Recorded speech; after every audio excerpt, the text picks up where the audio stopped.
What's up, guys? Welcome back to another episode of the Rock Your Brand podcast. Today, we are going to be diving into and revealing what we're calling, the Etsy Sellers Game.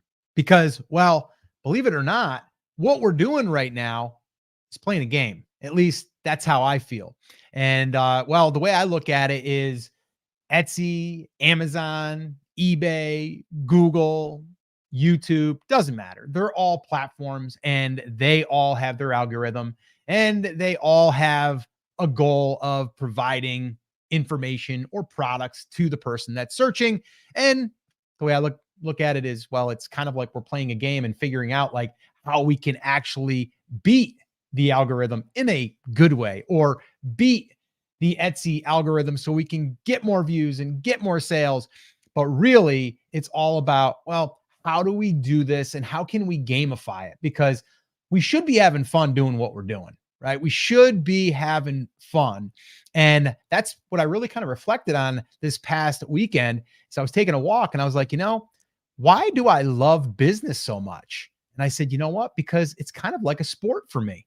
And when I think about it, I'm like, yeah, I'm always trying to learn. I'm trying to adjust and I'm trying new things. I'm testing new things and then bringing it back to the drawing board. So if we can break down this Etsy thing and look at it as if we are playing a game, what kind of game are we playing? So that's what we're going to be talking about. And there are actually 3 levels to this game I've identified, and we're going to cover those here today on this episode. So Chris, what do you think, man? What do you think about this game that we're playing? Not just in life, but in this Etsy game. What do you think? So, Scott, would you say that the reason that you like the gamification is that it gives you a way of keeping score? Yes, it does. That's a little side joke, little shameless plug for my son and I. We just started a little podcast called Keeping Score. So I do like that, Chris. And if you guys want to check it out, you're more than welcome to. I might even drop a link in the description, but you can look it up on iTunes or Apple Podcasts, as they call it now, or on YouTube. But it's called Keeping Score. And yes, Chris, you are right. That was a great move you did there.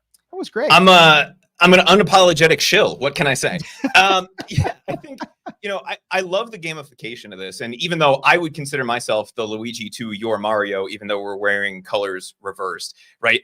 Whether you are into gaming or understand the analogy, you need to know where you are. And it's not just about keeping score, but it's about understanding the things you should be focusing on.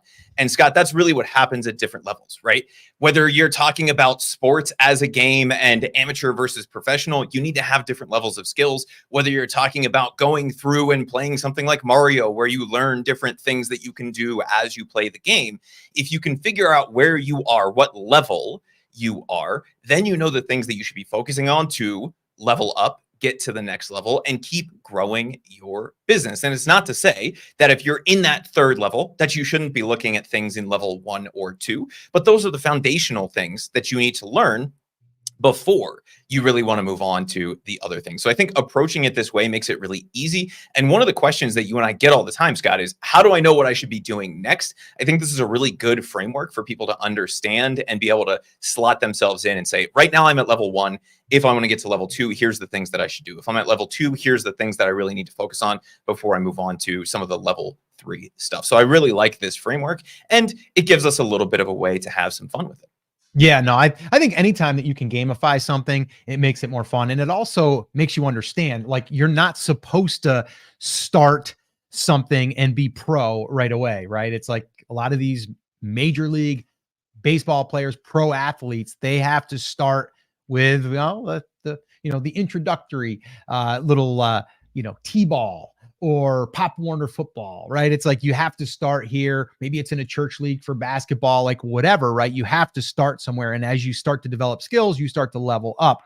Now, the cool thing is with business, so we measure it usually by traffic. We usually measure it by sales and things like that. So there are ways that we can kind of see where are we. But the one thing I have noticed with Etsy sellers and just anyone that's trying to start a business online is they want to plan it all out way too far in advance. And we don't want to do that. because to me, there are certain levels that we have to get through. And what I did here today and what Chris and I are going to be discussing here is these 3 levels. And you can start to determine where you are. Maybe you need to go back to level 1 because you're in level 2, but you really shouldn't be in level 2 yet. So that's what I want you guys to be thinking about as we're going through this. So that's what we're going to be doing. So let me go ahead and just kind of dive in here. I've got some notes pulled up. So this way here, I can make sure that I stay organized. We are going to be also answering questions. I also should say this as well. A couple of notes here. 2 things. Number 1, if you're watching this on YouTube, tomorrow we have another one of our Etsy shop audits that's going to be airing. All right. And well, you're going to be able to see a live Etsy shop audit that we did with a shop owner. And it's going to be a good one. So you should probably subscribe to the YouTube channel if you haven't done so already, so you get notified. So the other thing is on that, if you want to be part of our batch recordings where we record these in advance, we usually do about 3. We have one coming up here at the end of the month. But if you would like to join us, you can join our Backstage Pass Club. And you can do that on YouTube just by clicking the join button, or you can go to brandcreators.com/club. All right. So with that all being said, exciting stuff. Got a lot of cool stuff coming. Let's get into today. And that is really revealing this Etsy seller game. All right. So level number 1, that is number 1, targeting a niche. Okay. So targeting the niche and products. Now, let me explain. In this level, we are not just looking at, okay, how do I get as many sales as I possibly can? This is more or less a testing phase, okay? A testing level, let's call it. And so before we get into anything as far as really get into a lot of marketing or a lot of sales strategies or anything like that, we really need to identify the niche and identify the products, okay? And what we're going to want to do here is spend time doing the research, doing the validation, doing the stuff that in some cases is boring. I actually like this level because, well, I like to find new opportunities. I like to build off of what's already working inside of a product line. So in this case, what we might do in the very beginning, if you're starting from scratch, which by the way, if you are brand new, put that in the comments. I'd like to know if you are brand new at selling on Etsy. But what you're going to want to do here is spend the time in level 1, okay, of this game that we're playing. We want to make sure that we are going after a niche that has good demand, but we also want to start testing products in that niche. Okay. So look at this as a testing level. All right. And we're learning the product validation. We're learning how to identify certain products, certain designs. Like this is the time that we're doing that. This is not supposed to be the time where we're going to be scaling this thing. We're going to be growing this thing massively because we can't do that. We can't get to level 2 of doing that until we've got this part dialed in. I would like to know right now in the comments, who is at level 1 right now? Who is in level 1 or who should be in level 1? So if you guys could drop that in the comments, that would be awesome. All right. So we've done a lot of help in these areas, but I see a lot of people still just looking at what is selling, what is trending. And I would recommend that you take a step back and you look at, okay, what is the niche? Can I tell someone who I am targeting?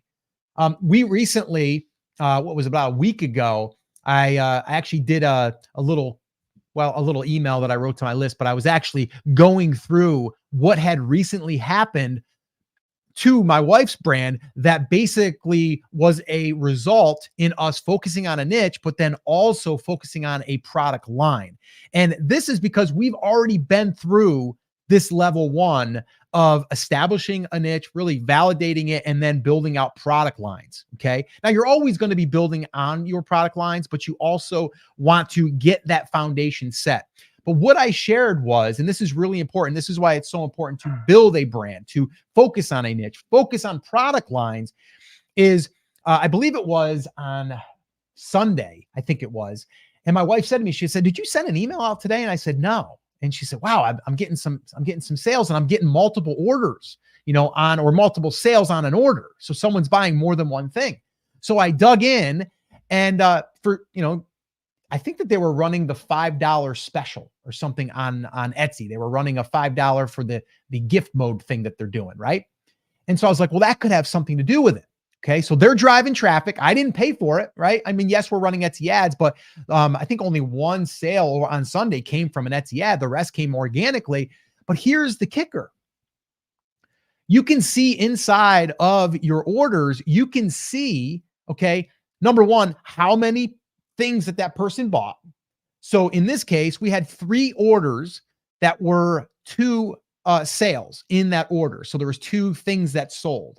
Okay. Let's say it was a sweatshirt and a blanket, or a sweatshirt and a flag, or a sweatshirt and a pillow, like something like that. Right.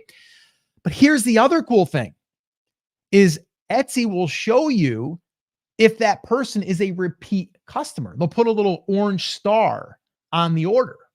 And we had 2 out of the 3 of those multiple orders.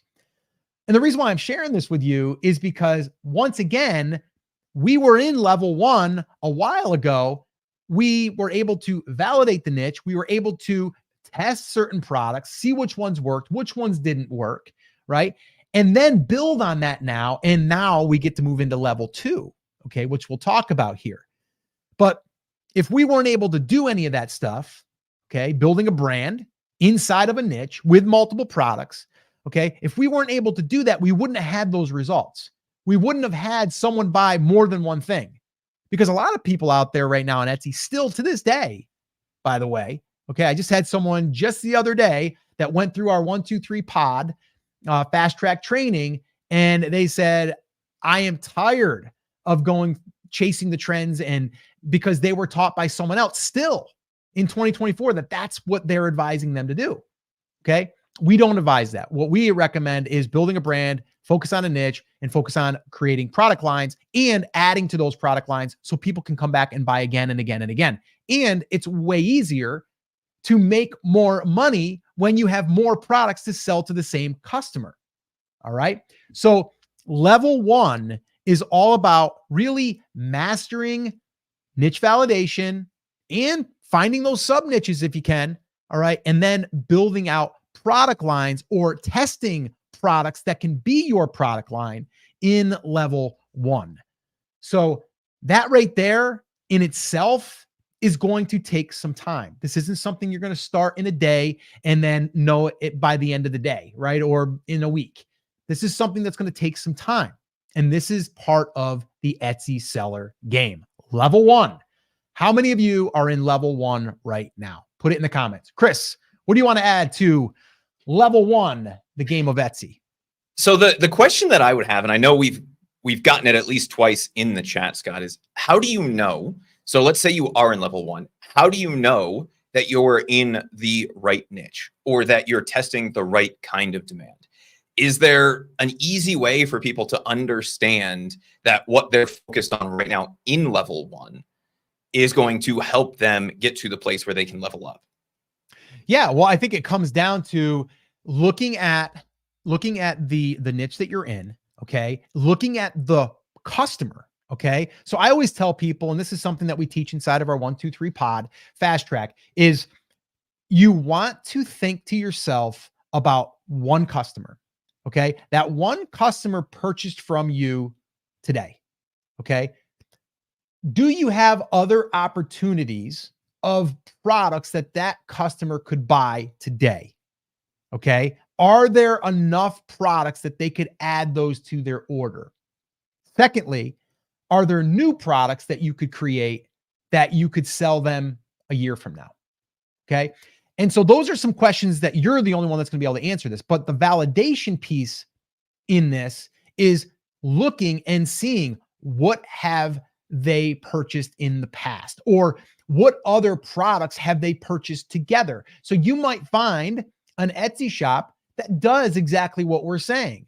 And you're going to see that they have related products or frequently purchased together type of items, right? That's how you're going to know. But you're almost immediate. Like if you, like we do our Etsy shop audits, by the way, and we can immediately pretty much know that you're probably limited on creating products for people to read or to buy again in the future, or for people to buy something else in the future, because you're just selling a one-off type product. Like we can almost immediately see that.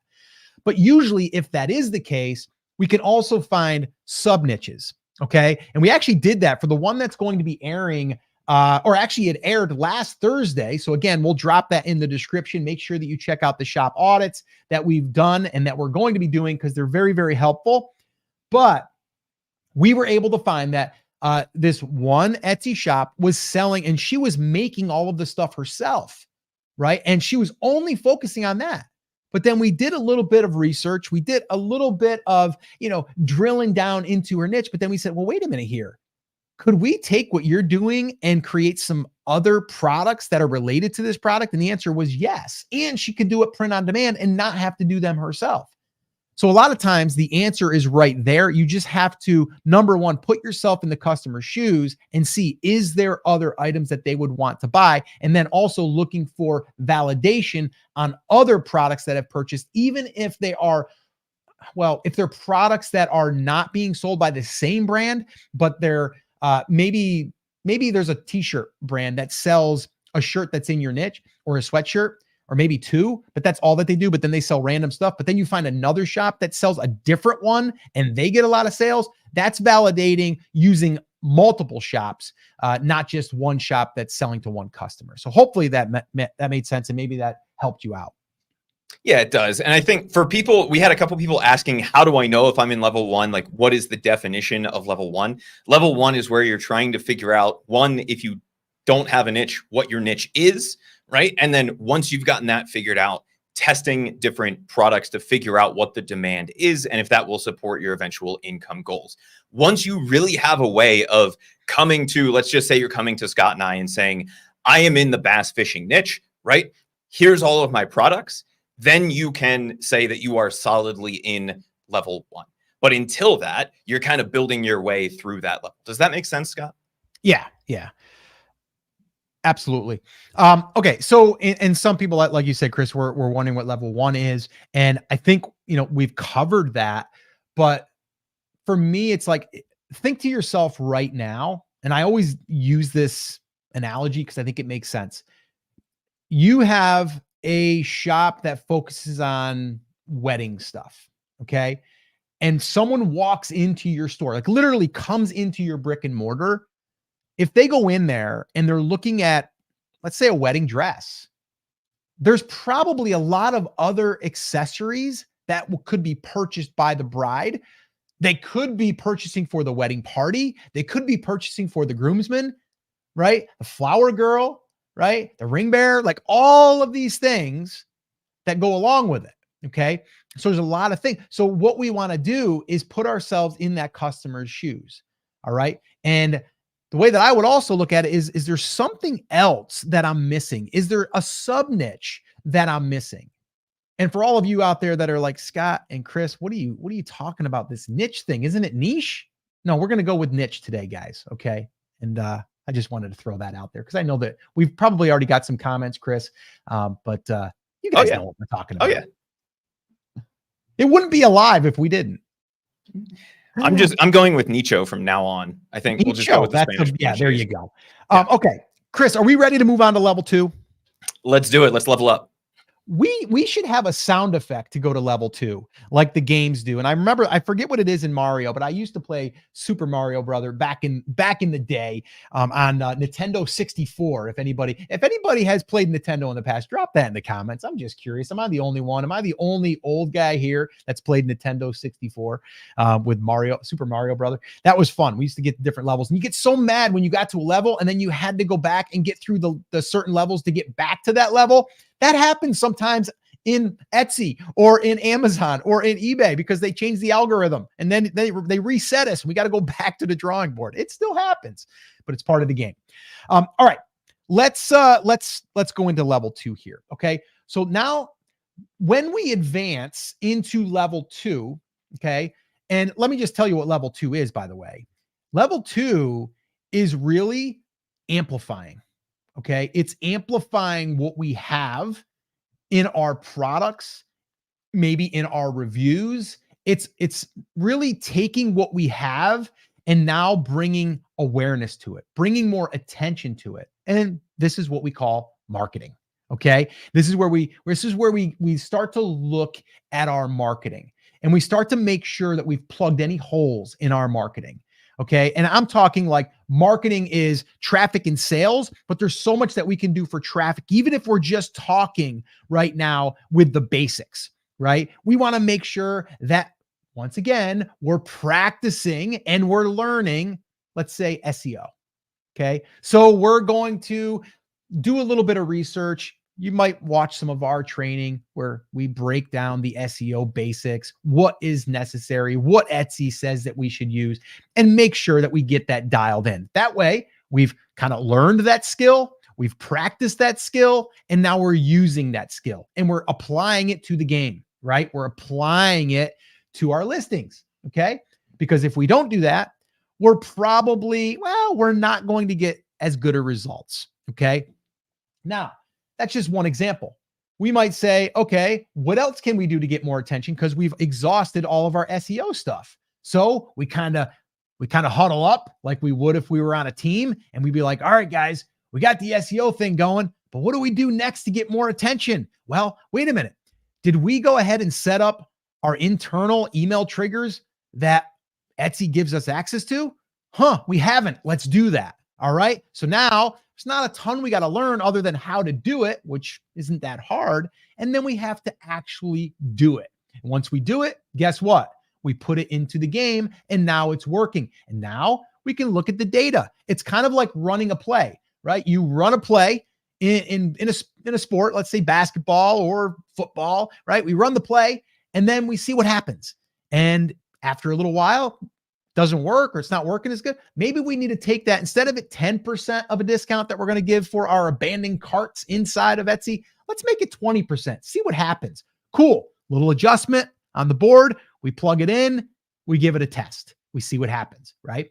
That's what we're talking about in level 2. It's about fine tuning, but also making sure that all of our marketing that we can do inside of the Etsy ecosystem is dialed in. And we're testing things, but not too many things. That's another big mistake that people make is they try too many different things and then they don't know what is working and what's not working. But this even goes into like Etsy ads. That's a whole nother skill. It's a whole nother thing to learn, right? So that's what I mean. Like you can't become pro overnight. So you're going to get into level 1. You're going to get to where you are able to now move up to level 2. When you move into level 2, now you're going to be there a while. You're going to be there a while because there's a lot to learn and a lot to do. And you can't become a pro at level 2 until you've been there and you've practiced and you've tested. Okay. So I want to know right now, who feels like they're in level 2 in this Etsy game? Level 2, put it in the comments. All right. Chris, what did you want to say about level 2? I know we can dig deeper, but that's level 2, marketing for traffic and sales. Yeah. And I think the way I want most people to look at this is we're mastering different skills at different levels, right? In level 1, when we're really deep in level 1, what we're trying to master is who we're selling products to and what are the things that they're interested in. Once we have that under our belt, right? We've learned that move, right? Then we can start to add in some of the other things. And it's very easy, Scott, especially in the Etsy ecosystem, to get ahead of ourselves and say, all right, I'm going to launch a couple products on Etsy, and then I'm going to launch a Shopify store, and I'm going to do all of these things.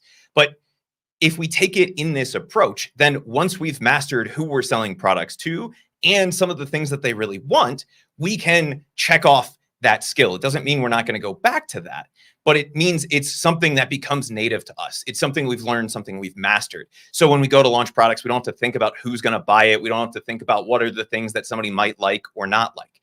Once we've mastered that skill, then we can move on to the first big, quote, business thing, which is level 2. And that's going to be driving traffic and driving more sales. And there's a lot of different skills that can be involved here. You talked about the internal email triggers. That's something a lot of people miss, whether they're at level 0, level 3, right? That just gets blown over. But this is also where we're going to start mastering some things like Etsy ads and really understanding what's driving traffic to our listings. It's a totally different skill set than what we learned in level 1, which is who are we selling products to and what are they buying, right? What are the things that the people we're selling to are buying? It's a very different skill set. And that's why it is that level up. Because if we can master this now, then we can move on to the rest of the building a real business side of this, which is what we'll get to in level 3. Yeah, no, that's all perfect. People think that they have to move up quicker than they really have to. And you have to almost like self-evaluate yourself and where you are. And it's okay to be in level 1 or level 2, but you got to go back to level 1 because you really shouldn't have moved out of level 1 yet, right? So I can't tell you though what a good feeling it is to really, really say you've validated a niche, sub niches, and you see that there is potential for multiple products, multiple product lines, and new products coming down the line, and all of the opportunities that you can do because you now have validated that, yes, there's a market there. Yes, I'm going to be able to come up with really, really great products for this year and many years to come. Like there's no feeling better than that. All right. And then it becomes easier because you're not distracted with, oh, I got to get on that new trend design because everyone's selling it, or, oh, it's selling, I got to hop there first. Like it just relieves all of that. You don't need to worry about that stuff. Right. Right now, like my wife's not thinking about going into the wedding market. She's not there. That's not where her audience is. So even though there's a ton of sales going in, there's a ton of opportunity there, but she's not going to change what she's focusing on because of that. She's going to stay in her lane and just try to dominate and keep building and keep leveling up, because we're going to get into level 3. We moved into level 3, which I'll talk about here in a second, just this year, after 3 years, by the way, after 3 years. Okay. So it's almost like one level a year is kind of how we went. Now I would say we probably got out of level 1 in like 6 months. But it's a lot of testing. Also asking yourself, is this where I want to go? Is this what I want to focus on? And it's a lot of testing, seeing what works, what doesn't work, what feels right to you. Maybe it's going to be harder for you to create that type of product, or maybe it's going to be harder for you to do the customization or the personalization. And you're going to go, nope, you know what? I tried it, didn't like it, don't want to do that. We're not going to add that to our game. It's kind of like a quarterback. Not every quarterback is going to have the same type of offense, because they build an offense around the quarterback. Is the quarterback a good runner? We'll build it around that. Are they not a good runner? We got to protect them longer. We got to build around that, right? Are they better at handing off and this, that? Like there's all these different things that come into it. So we have to build the right business for ourselves that we're going to be able to thrive at. Okay. So that's what I wanted to say on that. So level 1 is knowing exactly who you are serving and what types of products they are buying, and also seeing that you have a lot of opportunity, even though you're not going to be able to do it all in one day or 1 year, right? Like you're going to have to, it's going to take time. Okay. Level 2 now is, okay, we've established that, yes, we have a market. Yes, it's got a lot of opportunity. And yes, we've established that we've got even 3 products that we know that are getting solid demand right now. Boom, we move into level 2. Okay. So with that being said, Chris, do we have any quick questions on anything we've discussed so far before we get into level 3? And I will say this as well. If you guys are noticing in the comments, if you're watching this on YouTube, you might see that people that are asking questions that have a little badge, that just means that they're a Backstage Pass club member, and we are prioritizing their questions first. That's just a little perk that they get. But even if you're not a club member, if we have time, we will answer a question if you have it. So Chris, do we have any quick questions before we move into level 3?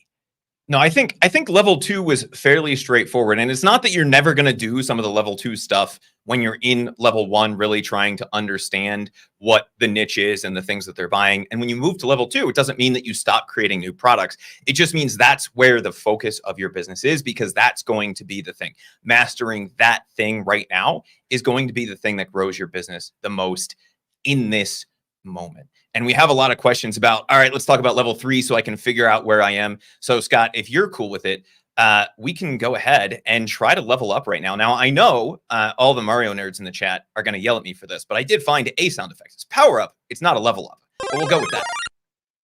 Oh, so I like that. let's just roll into level 3. That's the magic mushroom sound effect, if you will. And with that, we can roll into level 3 and help people figure out exactly where they are in this roadmap. Can you play that again, by the way?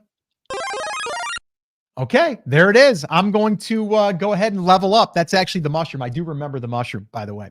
All right, so yeah, we are going to move into, this is fun, actually, by the way. This is fun, right? Like, we're able to gamify business and kind of gamify this this little podcast episode. So this is fun.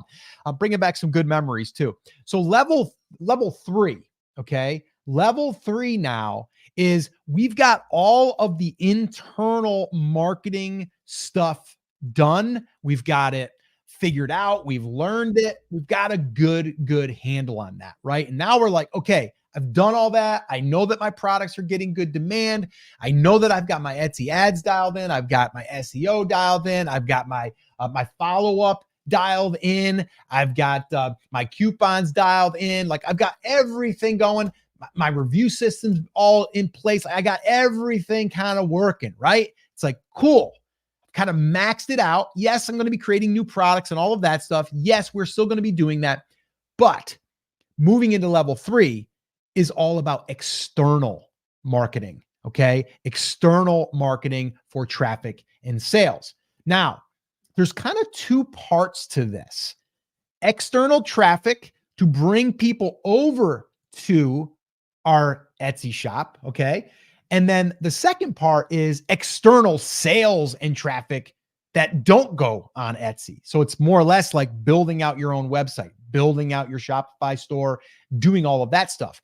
Again, that could be on a completely another level, but I put them into the same level because it's still external.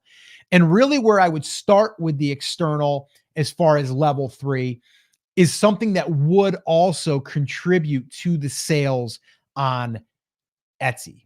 And that is building your email list externally, not with the simple things that we can do internally. Okay. That should be in level 2. Level 2 could also be like, and I'll give you an example. We just did a training inside of our 1-2-3 pod fast track. I did a 30-minute training where I was showing exactly how to build your list internally, okay, but externally. Here's what I mean. We can now take, and we use Everbee email for doing this. We can build a landing page, which is basically a page where we can offer a coupon or a discount, and then we can drive traffic to that page externally. But really what we're doing is we're getting them on our email list so then we can bring them back to Etsy. And the reason why this is powerful is because it kind of assists also in when we want to get external traffic to a website, okay? But the first part of this is building the email list. Now, there's other strategies that we do. Again, this would be another skill. This would also take practice. This would also take testing. And this is where we would take and build our external email list using what we call the fishbowl method, which is really your giveaways, okay? We have a full training on that as well. It's called the one-day email list. If you guys are interested in that, I can go ahead and drop it in the description as well. So you can look for that, or you can just drop in the comments fishbowl, and I'll make sure that I send that to you, the information that is. But basically, what we're doing here is we're building external assets, okay? And yes, this is more advanced, okay? Because what we're doing now is instead of just relying on Etsy for traffic and sales, we're now taking and building an asset, which would be an email list externally. And now we have that asset that we can do what we want to do with it. Let's say, for example, now we have a new product that we're going to release. Well, these people on our email list, we know that they're interested in our niche because we got them to raise our hand or their hand with a coupon code to buy something from our store or from a giveaway that we did, right? So now what we can do is we can take those people and we can direct them over to our Etsy shop. And what this is going to do is it's going to get repeat buyers and it's going to now spike our sales, which is also in turn going to help our SEO, because that's a part of the algorithm that Etsy looks at. Is they look at sales, right? So we can have our listing dialed in with SEO, but if we're not getting sales, it's not going to really matter, okay? Because they're going to look at, if I'm competing against 20 other listings, they're going to look at mine because it's getting more sales, okay? And it's going to bump me up, and that's going to increase my organic sales. So that's level 3, part 1, okay, is building that external email list so we can drive traffic over to our Etsy shop, okay? And then spike the algorithm with sales, get reviews, which is also going to raise or increase our conversions, which is basically increasing our sales and all of that stuff. Okay. So there's a lot that happens there. We can also start building our review system, right? We can start emailing people about maybe if they purchase something, if they want to leave us a review, that would be great. Like, those are things that we're going to be doing here in level 3. Okay. A little more advanced. Can't do any of that if we haven't gotten out of level 1 or level 2. Okay. We shouldn't be. Okay. That comes later. Okay. Now, the second part of level 3 is we are now going to, and what's really cool about this is we can take all of our products that we've created on Etsy and we can literally migrate them over to a website. All right. And there's certain plugins that you can use. I don't know. I forget the one that we use. Chris, maybe you can even let people know in the comments if anyone wants to know. But basically, we ported over all of our products into a Shopify website.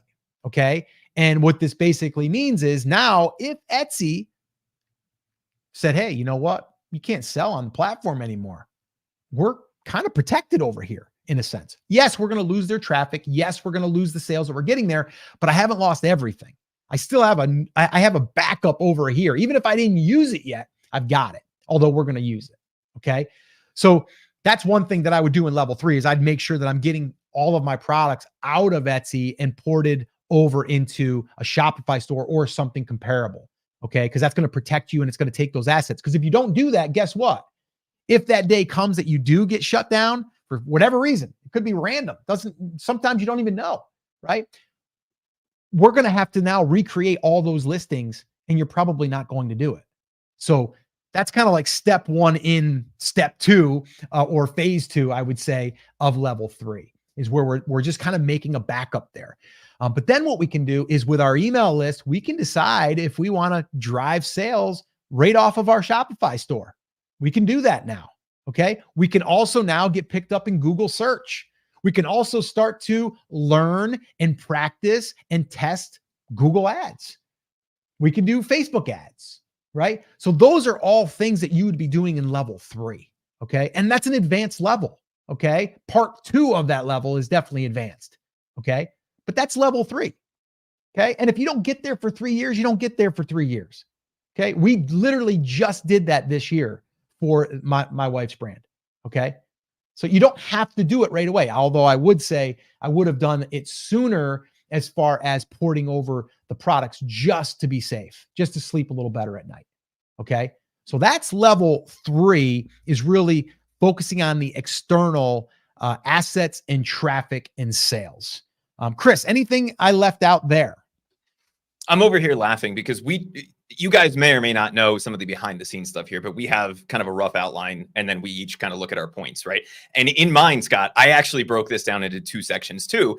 I did it the super nerdy way. If you remember the old Mario leveling thing, it was like world 3-1, right? Yeah. So for me, it's 3-1 and 3-2, which is essentially the same breakdown that you just had, which is, world 3 level 1 is external traffic to grow assets for sales on Etsy. So that's going to be mastering email marketing, trying to figure out how to master some of the free or low cost traffic sources and build a list to set that foundation outside of the Etsy ecosystem. Once you've gone from there, you hear that sweet, sweet level up sound again, and you can move on to world 3 level 2, which is building your own site and mastering that off Etsy traffic. So we're talking about building your home base outside of the Etsy ecosystem. The first step there is to master the email side of this. and use that to boost your sales on Etsy. Once you've gotten that email marketing under your belt, once you've kind of maxed out all the skills that you can have on the Etsy side of this, then it's time to add in some of the other things like potentially running Google ads or Facebook ads to your own website. And Scott, the other thing that you mentioned that I wanted to let people know, because I know we're going to get a bunch of comments about it, is the app that we used is Vela. There's a bunch of other apps that will port those over for you. We use that because it allowed us to do a bunch of bulk edits. It allowed us to port everything over. And with the specific way that your wife was creating listings and publishing things through Printify, all of those kinds of things, that was the easiest fit for us. But if you can master all of those things, then Scott, is the game over at this point? So we've mastered our niche. We know who we're selling to. We know what we're selling to them. We've kind of conquered all of the traffic and sales side of Etsy, and we've started to build our own site. Is the game over at that point? Well, of course it's not, right? Like, I think we would all agree, like, yes, the game for that might be over, but there's going to be another season, right? And there's going to be another game day. So that's kind of how I look at it. Like, yes, overall, we're playing, let's call it a sport, right? Or a game in a sport of business, right? That's kind of how I look at it. But as you grow and as you evolve, you're going to probably find that there's going to be new seasons, and that season may have some challenges that you need to get through, right? You might have had an injury on your bench, and you might need to figure out a solution for that, right? Like we just had one. Etsy came out with, well, they're no longer going to allow us to use tools that use the API for emails, right? And that was Everbee email. And we're like, oh, well, that sucks. So now what are we going to do? Well, we got to figure out something else. And we did, right? But we had to figure that out. Now we're practicing, we're applying, we're testing, we're seeing what works, what doesn't work, right? And now we're back in the game. We were kind of taken out of the game for a minute. We had maybe a timeout, because something had changed. But then we had to go back to the drawing board. We had to plan, we had to think, we had to strategize, and now it's about applying. So no, the game is never over until you sell your business, if you ever do sell your business. So the game is never over. It shouldn't be over. Now, the game for that day, the game for that season could be over, okay? But then it's almost like, the way I look at it is, we have seasons just like you would in regular life, right? Like, spring, summer, fall, winter. And in some places, it's a little more extreme. But in the e-commerce world, there's different seasons, different holidays, different times of year that you have spikes in sales. So the way we always look at it is, it's like your typical year. In Q4, that's the busy time. That's like the Super Bowl. That's like the main event, okay? And then once you're done, you're generally going to be like, wow, that was a lot. Like, woof, I got to go soak in the ice bath and kind of get my body to be recovered a little bit. Cause Q4 kind of kicked my butt, but I won, right? Or I came close. And then what you need to do is then come back to the drawing board, reevaluate the business, and see where your time needs to be focused. And what is the next part of the game that you're going to play? Because I really do believe that there's different parts of the game that are being played. And so for us, we got done with Q4 and it was like, okay, next year, we definitely got to figure out some more systems to make this easier. Okay. That's number one. We're not going to do that right now, but right now we got to think about, okay, what are we going to do to plan for Q1 and think about those upcoming holidays and start planning for that. But then also we're in level 3. So we're also thinking about, what are we going to do? What's the next move? Okay. For Q1 that we're going to do to work on our external website. And then you're going to focus there. So hopefully that made sense, Chris. But no, the game is never really truly over. That season, that game for that season might be over, but the game itself, the main game that's being played, the seasons, it'll never be over. And it shouldn't be, because we like playing the game. Yeah, and I think you have two choices once you get to, World 3 Level 2, right? You have your own website, you have all of those things. You can choose to go back and 100% complete the game, pick up all the coins, find all the hidden passages, all of those kinds of things. Or you can choose to start over. And this is something, Scott, that happens a lot, where you'll start over and you'll play with a different character, right? Maybe you'll pick a different niche or something like that. And you can choose to do that. It's just a question of where you want to be in your business. And the game is not over, to your point, Scott, until you choose to sell that business or close that business down for whatever reason. That is the point at which the game's over. But there's always something else to do. And Scott, we had a question from Deborah Novak, who said, so if you get your own website going, you're in that World 3 Level 2 stage. Are you doing that to wean yourself off of Etsy, or are you doing that just to increase overall sales? Totally overall sales. Like, why would we want to get off and wean ourselves off? I hear people getting all mad at Etsy, right? And I get it, right? Etsy to me sometimes makes me scratch my head. I'm like, are you kidding me? Like, there's a seller that was that sold over 200,000. They had a 200,000 sales, and you close their account down because they had an account that they forgot about with an $8 charge on it that they missed, and you shut them down. Etsy, what is wrong with you? Like, don't you have people that check in on that stuff? So I get it, right? Like, Etsy, don't know. I don't know what they're doing all the time. Like, I don't understand it. Such a big company and they should have us come in as advisors, really, because it's like, seriously, we could help you help your sellers and everyone would be happy. But with that being said, I get it that like Etsy can make you frustrated and upset and you're like, I'm just going to leave the platform. But if you're getting traffic, if you're getting sales, if you're getting customers, if you're building your email list from this channel, we would never want to cut it off, right? We would never want to cut it off. So to me, it's an add-on, and it's to increase the footprint of the business, not just, oh, I want to move over here and I don't want to focus over here anymore. You can do that. I wouldn't do that. Now, so we started with Mario. We ended with Jerry Maguire. Help me, help you. Help me, help you. Right. And so just because we don't understand what they're doing doesn't mean that it's a useful platform. Just because there is that small risk that they're going to do something stupid doesn't mean we shouldn't continue to take advantage of it. Right. Yeah. If you came to me, and let's just put this in a dollars and cents term, and you said, Chris, I have a $500,000 a year business. Cool. It's split 50-50 between my own website and Etsy. What do you think about turning off Etsy? What would you say to that? I would probably say, how do you like lighting $250,000 a year on fire? Right. Now, if that is taking up 90% of your time for 50% of the revenue, then maybe there's a conversation to be had. If what you are trying to optimize for in your game is lifestyle, is being able to take your daughter to beach volleyball, being able to go, on all the road trips and do the things that you have to do to be able to do that, then that's a conversation worth having. And I think, Scott, that's an interesting point. And I think it's something a lot of people are afraid of, is turning something off. And I know this is kind of a side tangent, but I wanted to get your opinion on this.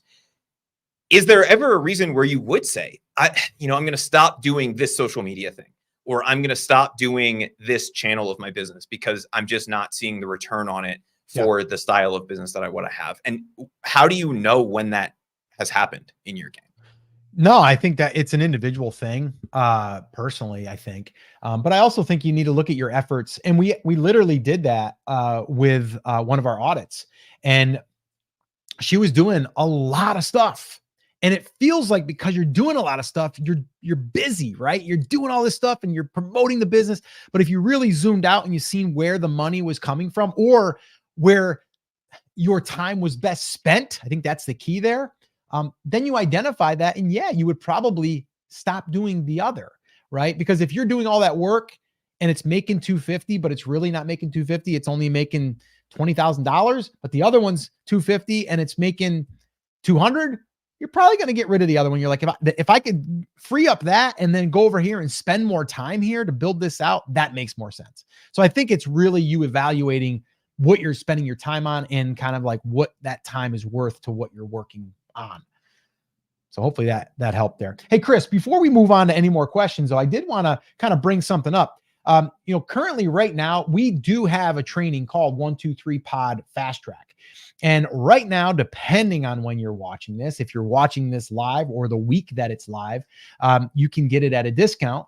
because we are going to be raising the price. We just added some more training to it. And to be quite honest with you, when we rolled this out, it was a workshop style and it wasn't intended to be a full-fledged course. Now it's a full-fledged course and it's still at the workshop price. So we're going to be increasing that price.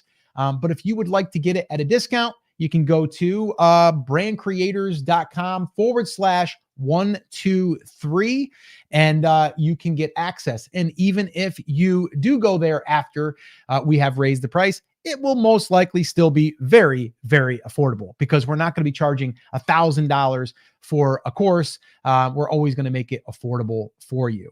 All right. Because we want people to be able to take this information and use it and really follow the plan that we have followed and everything that we've learned by playing this game for the last 3 years. And not to mention playing the game of business myself personally for 20 years, and Chris has been playing it for over probably 15. So there's a lot of history and experience and everything that we've learned that we've brought to the table. And that really does come into building a brand. And we're using Pod, print on demand, but it also works for digital.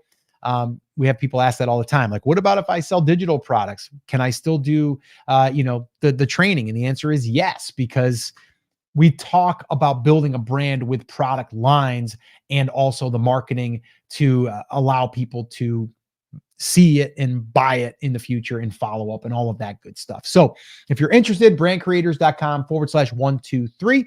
I just wanted to bring that up because, well, I know that we'll probably be asked because I've mentioned it a few times. All right, Chris, we do have a couple other topics that we wanted to address. One of them is a little news, but is there any other quick questions? Anybody from the Backstage Pass Club that had a question that we wanted to answer? Yeah, we have a couple, but before that, Scott, so if somebody's on the fence, if somebody's trying to get started or they are trying to level up, would you say that 123 POD is a good way to do that?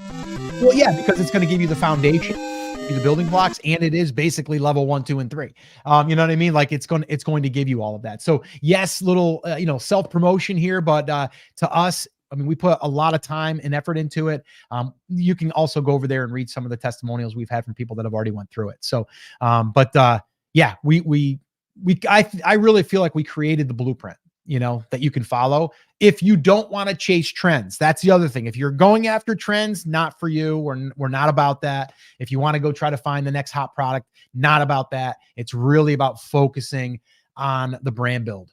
And really how to do that and how to go through those levels that we just talked about. So yeah, definitely recommend it. I mean, I'm biased, but Fatty Pancake said, the end game content keeps us busy. There's always going to be more stuff to grind for. And that's exactly it, right? Whether you're doing the approach of you want to 100% complete everything, you want to go find all the secret passages and collect all the coins, or you just want to go back and play as Princess Peach instead of Mario this time, you can do that as well. There's always a different way to do that. Steve Gore, Scott, said, there's a few items in my shop that get a lot of clicks, but hardly anyone purchases. I dropped the price down so low that I would actually take a slight loss and still no one buys. What gives? So the first thing that I will say here before we dive into this is that price is almost never the objection. And we did the Etsy buyer survey last year. And price was ranked really, really low. And we kind of knew this intuitively, but we wanted to confirm this. Was ranked very, very low in terms of what is the conversion factors. So what it sounds like you have, Stephen, I know that this happens to a lot of people, it happens to us too, is a conversion rate problem. And changing your price will almost never solve that issue. So we need to figure out where that traffic is coming from. Is it relevant? And then start to figure out what's the issue with the listing. So when we look at a conversion rate problem, it's helpful to look at this in a few different ways. One, we're getting a lot of traffic. Where is that traffic coming from? And is that traffic relevant? So if it's coming from inside of Etsy, we can look at the beta search analytics report. I believe it's still in beta after 2 years. Somebody can correct me in the chat if they finally moved that to like an active product or not. We can look at our pay-per-click reports. We can look at all of these kinds of things to get a better understanding of exactly where that traffic is coming from and if it's relevant. If all of that traffic is relevant, meaning it's coming from keywords that human beings would actually use to find our product, then we have a conversion rate issue. For some reason, when they type in something that accurately describes your product, they get to the landing page, they get to that product detail page, and they go, it's not exactly what I was looking for. Our job at that point is to figure out, is the issue in the photos or the product description, right? Title might play a little bit of a role here, but generally speaking, it's going to be that they're missing something that they want to see in the photos, or they're not getting their questions answered in the product description. Scott, am I missing anything there that would be a really easy check for something like a conversion rate problem? Yeah, no, I think where you went was perfect. I mean, it's hard to say also without like seeing the listing and seeing the images and like seeing that it's a conversion problem. Okay, it's a conversion problem. If you're getting clicks, that means you're getting people to go to the listing, and it means that people aren't buying. So we have a conversion problem. How many reviews do you have? Maybe you don't have enough reviews where people are going to trust it. Looking at where the traffic came from, I think is where I would start, like you said, Chris. And if you're running Etsy ads, we can clearly see that they're coming from a certain keyword. And from that keyword, we're then, okay, does it make sense when they clicked on that? Or were they clicking on that because it's broad, they came over and they weren't really specifically looking for that? So those are some things I think that you need to kind of go through to kind of reverse engineer why that's happening. Chris, we had one other quick question from East Coast Troy, one of our Backstage Pass Club members as well. I wanted to make sure we answered that. And then we're going to move on. We've got some Etsy news to share with you guys. And it says, how important is your shop name if you are a niche specific shop? And do you see any advantage to having the word gift in the shop name, giving Etsy's new gift giving marketing? Great questions, by the way, Troy. So does the name make a difference? And the answer is not really.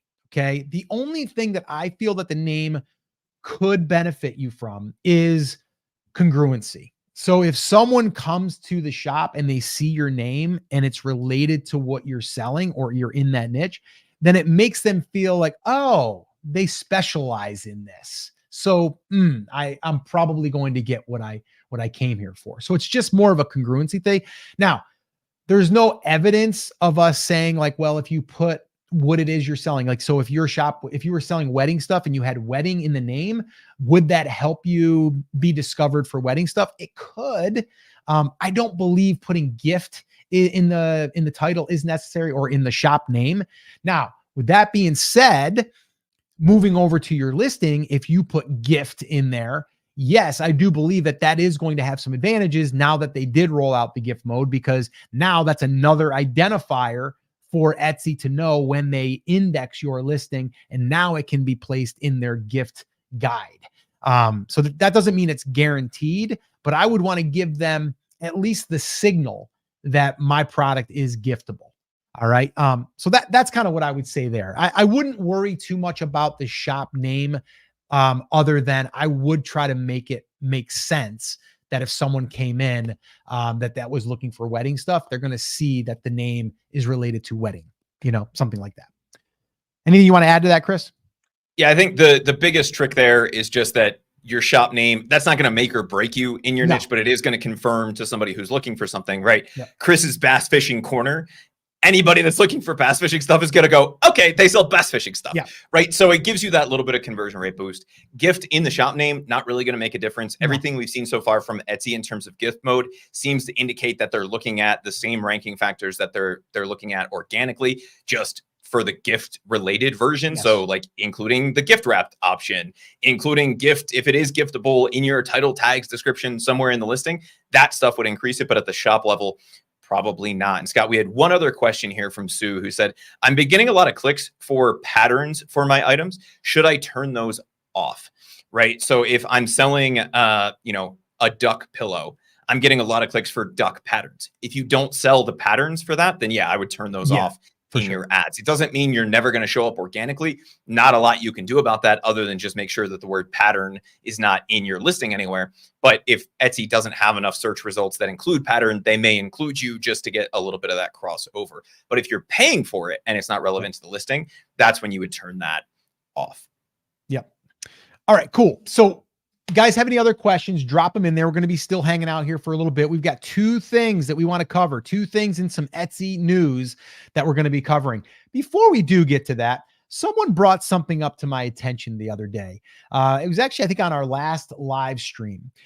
They said, well, Scott, there's like 100+ people here, but there's only like 15 likes. Man, why isn't everyone liking? I don't know. If you guys got value from this, could you guys do us a favor? Smash the like button for us. YouTube likes it. If you're listening on the podcast, if you can leave us a review over there, that would be helpful. Anything you guys can do to give us a little support and a little love would be really appreciated. All right. So that would be awesome if you would do that. So if you guys could, take a second and just smash that like button, just give it a little smash. It would be great. All right, cool. So let's go ahead now and move in, Chris, to the other topics that we wanted to talk about here. Yeah, cool. Someone just said smashed. Yeah, awesome. Cool. Thank you guys. We appreciate it. All right, cool. Let's get into it. All right. Some Etsy news about AI. And what we're talking about here is the potential for Etsy sellers that are selling AI generated designs are going to be potentially, either banned or separated. Here's what we mean. And we're going to dig up the article here in a second and we're going to talk through it and see what this really means. But what this could mean is there's going to be a way for Etsy or for Etsy shoppers to identify AI generated designs. All right. And what this means is, if Etsy wants to be, sticklers about it, they could just say, no longer going to allow you to do this. I don't think that that's going to be the case, but you never know. Okay. But there has been some complaints, and we're going to dig into that article. Chris, I'm going to pull it up. I want your thoughts on this, maybe even before we pull the article up. What are your thoughts on this, this little claim here that there's potential that Etsy is going to do something about AI generated images, graphics, digital stuff, whatever? Yeah, I don't know how much weight I would put behind it because it's going to get better and better. And even though some of the image generation platforms are talking about watermarking and some of those kinds of things, we've kind of gotten to a point, Scott, where it's just becoming a tool in the toolbox of designers, right? A year or so ago, I would have said, we really need to be careful with this. But now that we see even design tools like the entire Adobe suite starting to roll out some AI elements within it, right? It's a question of how and when this is treated. And what they may say is certain types of AI are okay. If you use it to design assist you, that's fine, but we don't want the entire thing generated by AI. Personally, I'm a fan of if it's there and someone wants to buy it, it shouldn't really matter whether it was created by the computer or by a human designer from a buyer perspective. Right? If a human designer hasn't created the thing that I'm looking for, but the AI designer has, then I should be able to buy it. But it's a question of how obvious it is to people. And I think if Etsy makes a move here, what it will most likely be is not a ban, but some sort of label or filter that removes it from, like the truly handmade category and puts it into, more like they do with print on demand listings, where it's handmade with production assistance versus just handmade. It might be handmade with AI assistance or something like that. Yeah, here's the article, Chris. So I wanted to bring this up and maybe we can kind of walk through it. And I know you shared this with me earlier, but basically the article is from SlashGear, and it says how to tell if artists are selling AI art on Etsy. And then down here, it kind of gives a little bit of a history about Etsy. But Chris, what did you, learn from this article? I read through it myself, and you can see here, it says in the Etsy message boards that buyers on the site are both well aware of and increasingly frustrated by the presence of inauthentic and often ethically sourced artwork in certain shops. More importantly, they're looking for ways to avoid AI generated artwork when searching the site. What did you, gain from this? And is there any areas that we should really dig into, from this article? Yeah, I think the two big pieces here is basically this entire article is about how there's not a great way to do this. And they're seeing more and more sellers and buyers complaining about it because it's not necessarily the thing that they thought it was, right? And so to me, and they even mention it in the article, they say there's not a good way to filter for this. And if they have enough complaints, then they will do something about it. Right now, the complaint from sellers is the same complaint that we always hear about AI or automation at any point, is essentially they're taking our jobs, right? Like, I'm a designer, somebody who's using AI, that's not fair. And I would say, that's the same thing like saying you have to hand paint something versus doing it in, Photoshop or whatever, right? Like, if you're not cutting your two photos and overlaying them on top of each other in the real world, then that's cheating, right? Well, no, it's a different type of art, a different type of design, right? It might not be your style of art, but there is something to be said. And I think we'll see this more and more in the future, to the argument that there should be some sort of a filter for this. Just like with the made in US versus made in China thing that we see a lot of different places, right? If somebody wants to support a handmade artist, somebody who's actually going in and creating all of the elements, not just doing the design, there's a potential argument that I would 100% be on board with, that there should be some sort of filtering system. The question is, how does Etsy implement that? And how do you make it fair? And that's going to become a blurrier and blurrier line, especially as people like Adobe. And Scott, I know you've played around with Firefly and some of the tools that Adobe's building directly into things like Photoshop and Illustrator. As those things start to become better and better tools, how do you know the difference? And is it 10% AI is too much? Is it any AI is too much? Mm-hmm. That's the debate that we have to find. And at some point, do we just say art is art? And if it's the design, then let's just be the design. So I'm curious what your thoughts are on both sides of that debate. But the first thing I would say there is, we have to understand that this is something that's growing in concern for people. Yeah. And then the real question becomes, how do we deal with it? And how should Etsy deal with it?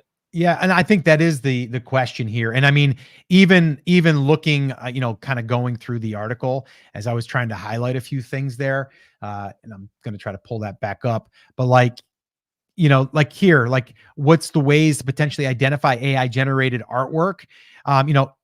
It's like even getting hyper specific with keywords in your Etsy search, like won't prevent AI artwork from turning up on their search. So there's really no way right now. Now, the article does say, like you said, Chris, is maybe Etsy will come out with a way to filter, but I don't know if there's going to be enough complaints to where they would put that much time and energy into that.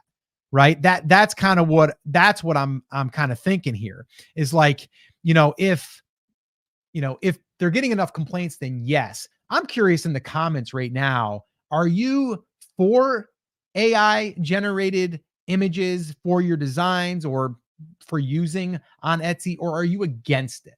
I'm just curious. If you guys could share that in the comments, that'd be kind of cool. We can get a little poll going here and kind of see where everyone stands. Me personally, I understand it. Like, I think there's a lot of people right now that are upset that we're doing print on demand, like on Etsy. Like, there's a whole group out there that's like, we're bad. Right? Like, Etsy was not designed for pod. And I understand where they're coming from. People that actually hand make, sew, do woodworking, like all of that stuff. I totally understand.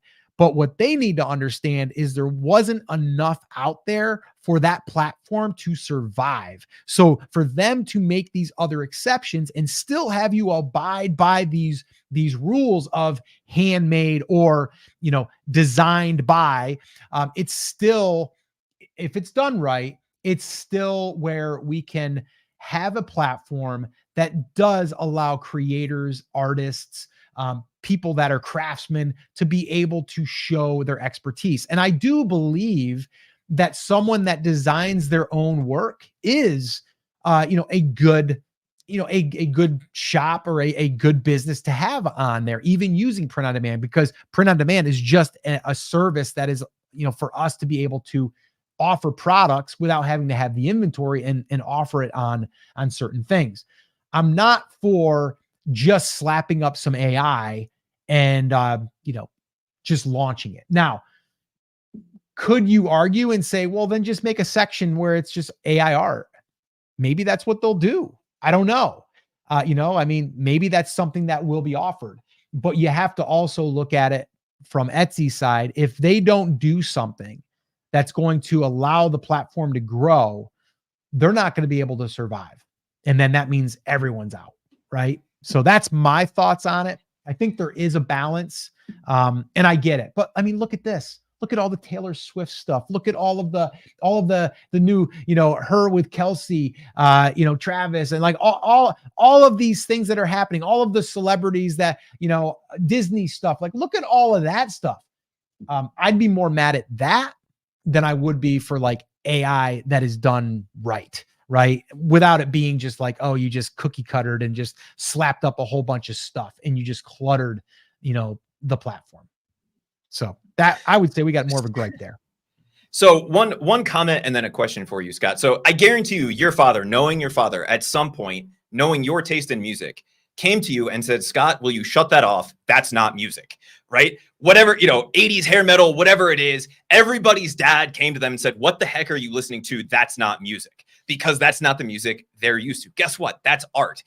I don't understand the whole modern art, painting an entire canvas blue and saying that that's art, because I've painted walls before and that's the same thing, right? Like, that's not art. That's just painting a wall. I could put this in a gallery and call it dark gray, right? To me, that's not art, but to somebody else that is. So who are we to say what is and is not art? You are still engineering what comes out of that. And I'm not a huge fan personally of going somewhere like Midjourney and creating an entire design based off of that. But if I'm looking for a very specific element, I'm a huge fan of using AI to get design elements that I can then own. And that then raises the question, Scott, and it's one of the things the article brought up. Does your approach to this, or does your thought process on this change at all if we look at the ethics side of this, right? One of the biggest complaints that we see against AI, and it's happening right now, I'm seeing it in like literally as we're having this conversation, is the way that a lot of these systems were trained was by scraping basically everybody's stuff and then saying, well, if you don't want us to use it to train the model, opt out. Adobe and a few other people are using much more of like an opt-in or a transparent opt-out model to train their AI design capabilities. So does looking at this from an ethical perspective change at all for you, depending on the tools that they may or may not allow to be used? Any of those kinds of things? Yeah, I mean, yeah, I think we can, but I think then you get really, really granular with it. It's like AI is AI, and I get it from the artist standpoint. They're like, well, they're using my work and I'm not getting paid. I get it, and there's ways to opt in and opt out. But I would say, again, we don't want to go down that rabbit hole because that's like a whole nother story, right? It's like how we're protecting the artist. We're talking more of like what has been being said in the message boards and what has been said potentially that Etsy will have to do in order to kind of harness this and keep it to where it doesn't get out of control. So I would say, like, right now, the way that I'm looking at it is, as long as you are creating it by you coming up with the vision, and you're using an AI tool that does have the rights to then resell it, that's another little caveat there, then I don't think there's anything wrong with it, at least as far as I see it. But again, if you want to try to convince me otherwise, drop it in the comments. I'm open. But I just want to see the platform survive, and I want to see it grow. But I also know that that can also clutter it. And then they have to kind of like pull back a little bit now, make changes. And then that becomes a little messy as well. So that's some updates for the Etsy AI stuff. And again, let us know in the comments if you have anything else that we should be discussing about this that we don't know. So drop that in the comments, and just keep us posted. All right. Chris, we did have a lot of comments that came in about that. Some were for it, some are not for it, and I totally get it. We did have one other topic that we needed to address here. Was there anything else we needed to talk about before we get into this last little bit of news, which is pretty exciting, by the way? No, I think that was pretty much it. And it looks like the comments were about 50-50, which is kind of interesting to me. And Fatty Pancake said, obviously, this is a polarizing topic, right? And the question becomes, who are we to decide what art is and isn't? And then what should Etsy do about it? And Scott, before we move on, I wanted to just quickly get your opinion. So do you think Etsy should add in a filter for it? Or, should it just be there because it's a design that was created by somebody, even if it was aided by a computer? Yeah. I'm kind of torn there. I think, and someone had said in the comments, if you like the image, who cares how it was created, right? Now, if you're looking for a painting that was done specifically by someone, they're going to do it of your dog or something, then I would say, yeah, you want to know in there, and you're going to probably see it's going to say personally painted by artist so-and-so, right? And every one of our things is hand painted. You got to do your due diligence there and look and see and make sure that that's done. But if we're talking about you just want a modern piece of art or some type of Western art and it was created by AI, I don't see a problem in that. I don't really care as long as I like the piece and I'm going to put it up and it's going to make a nice accent in my house. So that's kind of my feeling of it. I knew when I said when I brought up the blue canvas thing that was going to cause some controversy. White Yellow Gold said the blue canvas is a conceptual art piece, commentary to realism and the concept of what is real. And I said, but also anyone can paint a canvas blue. That's my point, right? And so who am I to say that's not art? It's not my thing. Like I could just buy a canvas, paint it blue, and not pay a couple $1 million for it and have the exact same piece of art in my house. But also, right, if you want to go down that route and say, I understand the conceptuality behind this and the reason behind it, cool. That's your flavor of tea. My flavor of tea is I want AI to create a blue canvas for me, and then I can do that, right? And so it just becomes a question of the advertising side of this. And I don't think it's practical, at least at this point, to say Etsy should come back and like have us label everything because one, first of all, people don't label even the print on demand stuff correctly a lot of the time. And that's one of the biggest reasons people's listings get shut down. But two, you're relying on the end user then to say that it's AI generated. And unless it's really obvious where everybody in the picture has 9 fingers or 20 fingers, right? Like it was a couple years ago, a year or two ago at this point, then it's going to be hard for Etsy to have any machine learning way of approaching this. So you really are reliant on the person listing it to say this is or isn't AI. And at that point, does it make a difference if the end buyer is the person who cares? If the end buyer really wants a hand-made, hand-painted thing, then they can search for that. And that is really easy to find. The question then becomes, or the problem would then arise if somebody's misadvertising their listing as handmade when it was made by AI, but that's a different conversation entirely, I think. Yep. No, I agree. All right, cool. We're going to wrap it up with another bit of news. This is a pretty good one. And I think one or two of you already mentioned it. So let's talk about this new feature that is coming soon that Etsy just announced that I feel is going to guarantee boosting sales and getting more sales from this new feature. And what I'm talking about is they are going to be rolling out the coupons that you are giving away for abandoned carts, for favorited items, and for thank you emails to your customers. Now, if you're not aware of this already, that you can do that, well, that would be the first thing that I would have you do is go over and set those things up inside of your Etsy shop. Because if you're not doing that, even before they roll this new feature out, you're probably going to increase your sales. Okay. Because here's what happens. If you have someone come to your shop or your listing and they favorite it, it's basically them saying, I like the item. Okay. But they haven't purchased it yet. Well, now you can set up, and this is already happening. This isn't the news that what you can do here. There is something that's going to make this even better. But what you're able to do right this second is you're able to send them a coupon. All you need to do is set it up once and say, hey, if someone favorites my item, I want you to send them a coupon for 10% off. And then Etsy will take care of that. And that's automated. Okay. And you can change it too. You can say, maybe next week I want to do 15%, or maybe next week I want to do 20%, whatever. Abandoned carts. These are really, really powerful. And this is like advanced e-commerce stuff that they've kind of built into Etsy, which is really, really cool. So let's say that someone comes to your listing and they add it to their cart, but they don't purchase it. Well, the way it always worked was they would send them same type of coupon. Hey, we noticed that you added this to your cart. The seller is willing to give you 15% off using this coupon, and then they can purchase. So that would kind of get them to want to purchase because they get a little extra discount. Okay. That's really cool. And then you have the thank you email. So a customer just buys, you can send them a coupon, and that coupon says basically, hey, thanks so much for your order. Take 10% off your next order.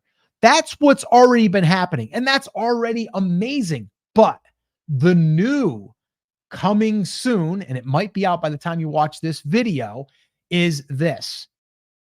You're now able to, or well, you don't even have to, it's going to be automated, it's going to be automatic. There's going to be deadlines. Now, they haven't stated if you're going to be able to have a certain time that this will expire, but basically every coupon that gets sent out that you say, hey, send out someone a coupon that added it to their cart, there's going to be a time deadline. And the reason why this is really, really powerful is because before it was just like, here, take 15% off your order. And then that was it, right? But now you're going to be able to get them to see that it is a limited time. And that always, always increases sales. Whenever you have a deadline, think about yourself. And my wife goes to Kohl's, she shops there, and she'll get her $10 Kohl's cash or whatever, and it expires. Well, she knows when it's going to expire. And guess what? The last day before it expires, she's heading to Kohl's and she's going to get her $10 off, right? That's what we're talking about. But if you didn't have that and it was just, you can use it whenever, use it in a year, it doesn't matter, that wouldn't be as effective. Now, the one thing we don't know yet is, are they going to be sending multiple emails to these people? Okay. And the reason why I wonder that is because it would be way more effective if they did. So the first email that would get sent out would be like, hey, we noticed that you favorited this item. The seller's willing to give you 15% off if you purchase in the next 7 days. And then if they had another one that was reminding them 24 hours before it expired. Now that I don't know if that's going to happen. I would assume that it would because, well, I'm not probably as smart as their marketing department. Well, maybe. Actually, I think I probably am. I've seen some of the stuff that they do. I'm being funny, but I'm not. But if they actually did that, it would definitely increase sales. But they might only want to send the one email. I don't know. But that is going to be a feature that's going to be coming soon. I literally logged into our account this morning. I saw that there and I was excited because I know just from my own experience from running e-commerce businesses and running these types of promotions using email marketing, I know that whenever you have a start time and an end time, you're always going to increase sales. So that's a huge, huge feature that's coming down the road. Now, let me ask you in the comments, first off, are you already using the feature of these built-in codes that get sent out to people that favorite, or if they have added it to their cart, or if they purchased? Let me know in the comments, are you currently already using this feature? This is really exciting. I can't wait for it to roll out. I can't wait to report back because they're probably going to have some data that they're going to share that we can open up and see how many times it's been sent, how many orders we've received. I mean, that's already built in, but I'm curious if we can see, if this definitely increases our chances of making sales. So really, really excited about this. And you should be too, because it's probably going to increase your sales. So make sure that you set up those internal triggers and make sure that once you're able to get this thing rolling, you do. Chris, what's your thoughts on this new rollout? I love it.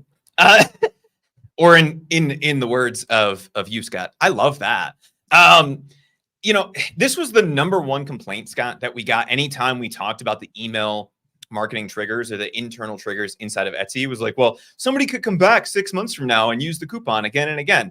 And there was never a way to expire it. People were always kind of worried about this. When I say people, I mean sellers, right? We're always worried about the potential that somebody could come back and abuse it. And even though that potential is low, it was something that was always in the back of people's heads. Now, our position on that was always, okay, if you're offering a 10% off thank you coupon, do you really care if somebody uses it more than once? Probably not, because you'd like to have them come back again and again to do that. But I think this approach assuming they do it in an intelligent way. We don't have all of the details on this yet, because the only thing that has been announced from Etsy so far, at least as of the time of recording this, is the little banner that showed up in our account that said, hey, this is coming soon. And then you click the got it button and it takes you nowhere and the message disappears, right? But if they're doing this in the way that they appear to be doing this, you can say, hey, I want this to be good for 3 days, 10 days, 2 weeks, a month. You should be able to set the timeline. And if they do it that way, then this makes a lot more sense. The thing that's interesting is there seems to be a 50-50 split right now in the seller forums as to whether people think that this will have any effect whatsoever. And the argument against it is, well, I don't like being pushed to buy. Like, I don't like deadlines. Whether you like them or not, deadlines are extremely effective. And if they do any marketing on the back end of this, where they send you a push notification in the app, hey, your 20% off is going to expire, right? If they do any of those kinds of things, this will increase sales for the sellers who use it. I would ask that they give us some good guidelines for the best way to implement this, and that they allow us to choose how long we want those coupons to run for. The other thing that has popped up about this, and it seems to be really interesting to me, and I wanted to get your thoughts on this as well, is they seem to be assigning totally unique coupons to every individual. So they're not really going to be able to remember what the coupon code is. Is there any downside in them using like a randomly generated coupon for this that you see, rather than like, thank you 10? Do you see any downsides to the approach that they seem to be taking with personalized coupons for each of the different actions for each individual buyer? Yeah, I mean, I do think that would be interesting if they did have that. I definitely think, like you said, though, Chris, I want to bring that back up. If they give us the opportunity to set the duration, they might not right out of the gate, because that will be more coding on their part that they would have to do. But I definitely think it would be way more effective. So yeah, I'm with you. I think that would be very, very effective to be able to set those times and those dates. The unique code itself, I think that could be good because it's tracking it per customer. So I do like that if they did do a unique code, because that way there, obviously it's not reusable and you can't like give it to someone else or whatever. So I do think they're going to have to have something like that built in. Now, we did have some people in the comments that said that they are already using these, built-in email triggers, as we call them.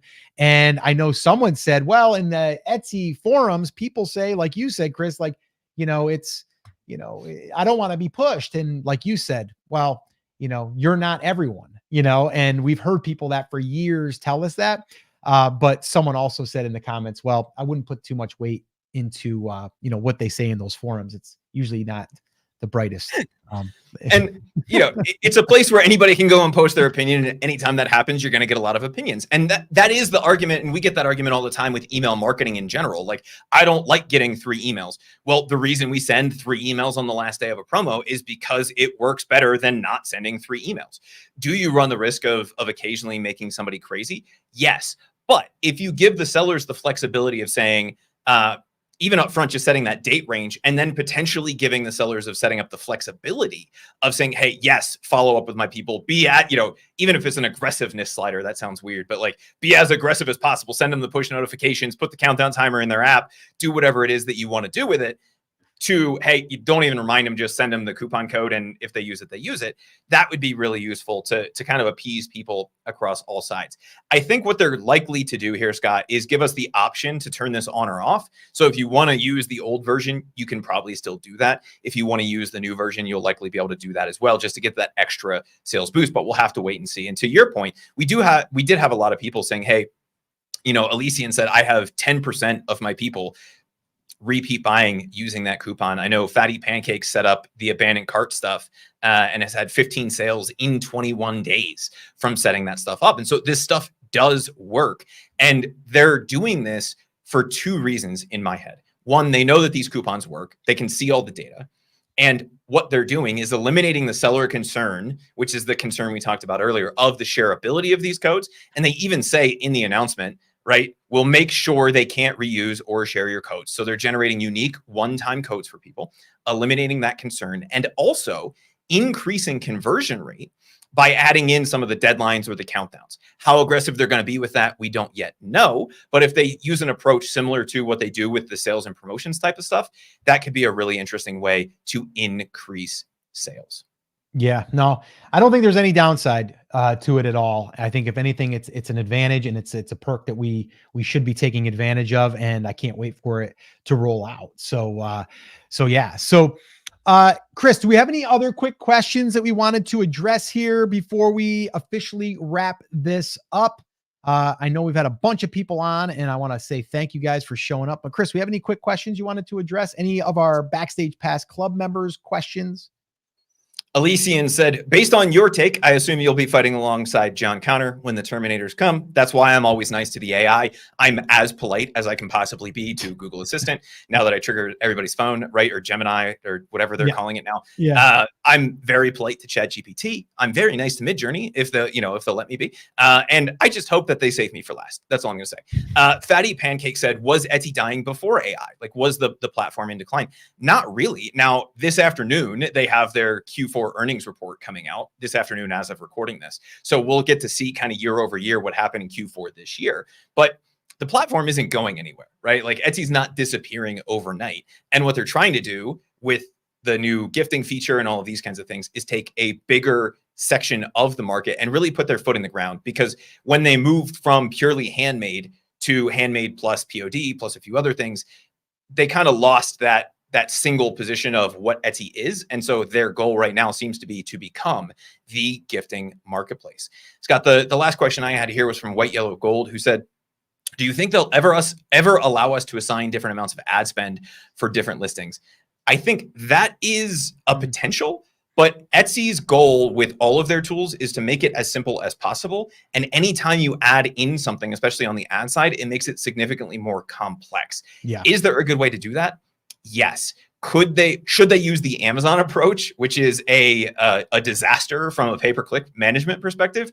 Probably not. And so the question for them would be, could they create a campaign structure where you could say, all right, I have a $20 campaign budget and I want you to spend a maximum and minimum on this, potentially, but then you also have the search volume and all of those kinds of things. So Etsy has one of the easiest pay-per-click platforms to use right now, and any complexity that they add to that is going to create a lot of confusion for a long time. It doesn't have a lot of the knobs and dials that many of the other platforms have, and data nerds like me would love to see on the platform, but their goal is to make it as usable for as many people as possible.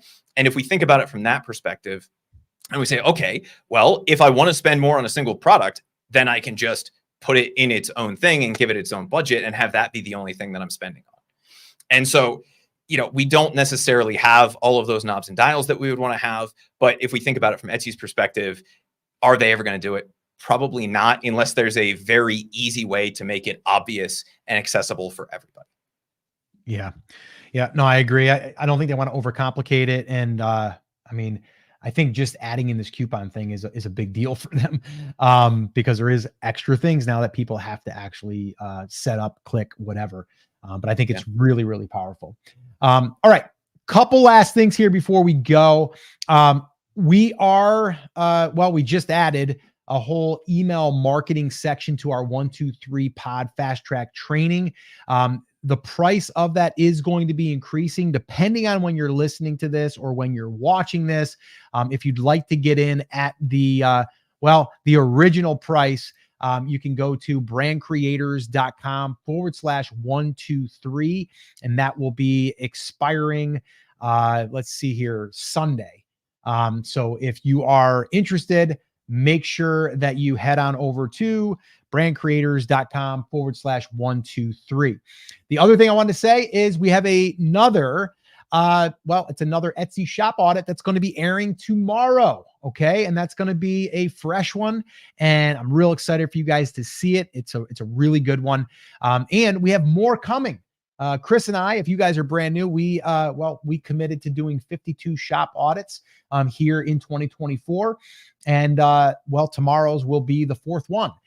So we're on our way. But here's the other thing that we're doing that we're really excited about is we're actually batch recording these usually 3 to 4 weeks ahead. And we record 3 of those in one recording session live with our Backstage Pass Club. If you would like to sit in on that and ask us questions and be part of those live recordings where it's real, it's raw, there's no editing, well, you can head on over to brandcreators.com/club if you're on the podcast. Or if you're on YouTube, you can literally just click join and it will allow you to join right there. And it's very affordable. It's under $10. So maybe a couple of Starbucks Frappuccinos and you're in for the month. So if you would like to join us, we'd love to have you. A lot of fun. We've got one coming up here in about a week and a half. Super excited about that. And we have our guests come right on and we dig into their business and we give our advice and we share how to grow it if it was ours. So if you'd like to join us, we'd love to have you. Other than that, that's going to wrap this up. I want to thank you guys for hanging out. If you're not yet subscribed to the YouTube channel, make sure that you subscribe. If you're on Facebook, you can go ahead and smash the like button there too, I believe. But anyway, I want to thank you guys. This is always awesome. This is a highlight of our week. We appreciate you. And until next time, take care, take action, have an awesome, amazing day. And we'll see you right back here on the next episode. Take care, guys.